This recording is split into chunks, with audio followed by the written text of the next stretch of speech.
Assalamu alaikum wa rahmatullahi wa barakatuh. I have told that if we follow Islam, we can build a moral society. You see, we have 54 Islamic countries. Even we have 95% Muslims over there. They follow Islam only. Why we can't build moral society in those countries? Like Pakistan, Afghanistan, they have a civil war between the Shias and Sunni Muslims. Why we can't build moral society over there, even though they have follow Islam? We have 95 Muslims over there. That is, you have told that if we follow Islam. No, you mean to say that Afghanistan, Pakistan, these countries are following Islam, but there's still civil wars and fighting amongst Muslims like Shia and Sunni? Why you are asking? We can't build moral society over there, even though we have 90%, 95 Muslims over there? First of all, Pakistan is not following Islam. Are you joking? I'm saying not Pakistan, we have 90% Muslim. Muslim means follow Islam. But Muslim, what Muslim? What Muslim?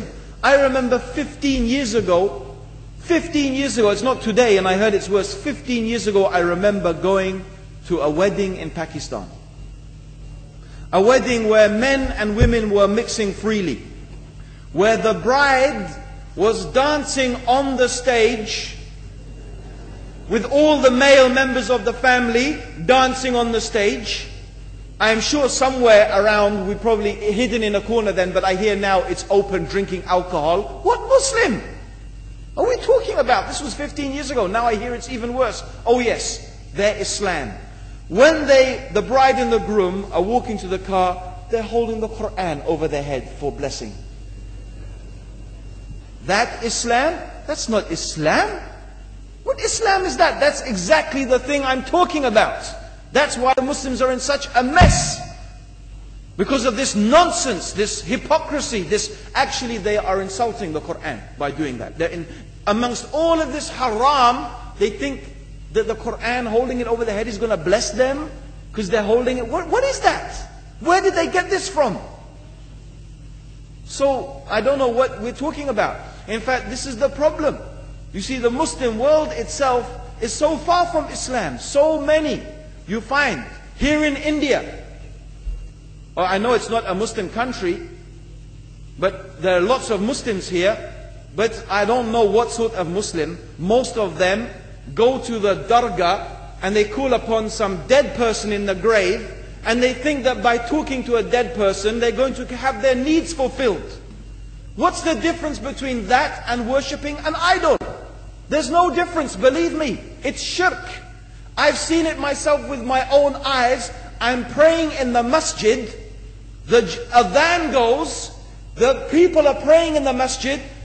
And the people in the dargah are not coming to the mosque to pray. They're still going around the dargah and making all their whatever the things they do. What's that? That's not Islam. You go to many countries. You find Pakistan, you want to see Islam in Pakistan. You know, in England, in every street corner we have a pub. You know what's a pub? You know what's a pub? Like a bar, you know, a place where you sit and drink alcohol. Yeah? Yes? In Pakistan, believe me, they have something worse than that. Yes, worse. On every street they have a picture of a palm. Everywhere you see it, hanging from the windows. They have the picture of a palm. What's that advertising? Something worse than drinking alcohol. An invitation to disbelieve in Allah. That they're going to read your hand and tell your fortune. Shirk. It's shirk. Whoever believes, the Prophet said, sallallahu alaihi wasallam, whoever visits a fortune teller out of curiosity, Allah will not accept their prayers for 40 days. Whoever believes in the fortune teller has disbelieved in Allah and His Messenger. That includes, by the way, horoscopes. Yet and you see in Pakistan a picture everywhere of a hand. Worse than a pub. Worse than a pub.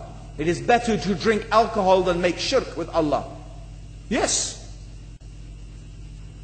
So this is the Muslim countries. You will not find one except they are not doing magic and shirk and kufr. Or except maybe one or two you will find.